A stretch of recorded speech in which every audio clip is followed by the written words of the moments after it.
Hi friends, welcome back to my channel. ఈరోజు బ్రహ్మముడి సీరియల్లో ఏం జరిగిందో తెలుసుకోబోతున్నాం. పూజ అనేది జరుగుతూ ఉంటుందండి. అప్పుడే పంతులు గారు కావ్యకి పుట్టబోయే పాపనైతే చాలా కోరుతూ ఉంటారు. పుచ్చబోయే పాప చాలా గౌరవాన్ని పెంచుతుంది ఇంటిని, అష్ట ఐశ్వర్యాలను తీసుకొస్తూ ఉంటుంది ఇంటిని. ఇంట్లో ఉన్న ప్రతి ఒక్క తల్లిని పైకి లేచేలా చూస్తుంది, అందరినీ గౌరవపరుస్తుంది అని చెప్తూ ఉంటాడు పంతులు గారు అయితే.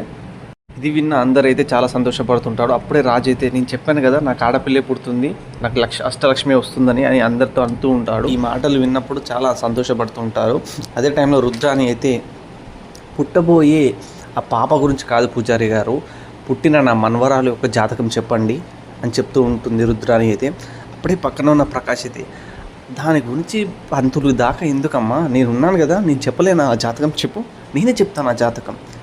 అప్పుడు రుద్రాని అయితే, నువ్వు జాతకాలు కూడా చెప్పడం స్టార్ట్ చేస్తావా అన్నయ్య?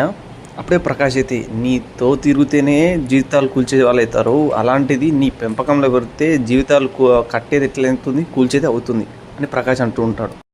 అప్పుడే రాజ్ ఇంకా కావ్య వాళ్ళిద్దరు కలిసి రేవతిని మెల్లగా ఇంట్లో తీసుకొస్తూ ఉంటారు. అందరికీ ఎవరికి డౌట్ రాకుండా ఒక బురక అయితే వేసి తీసుకొస్తూ ఉంటారు, పరద లాంటిది.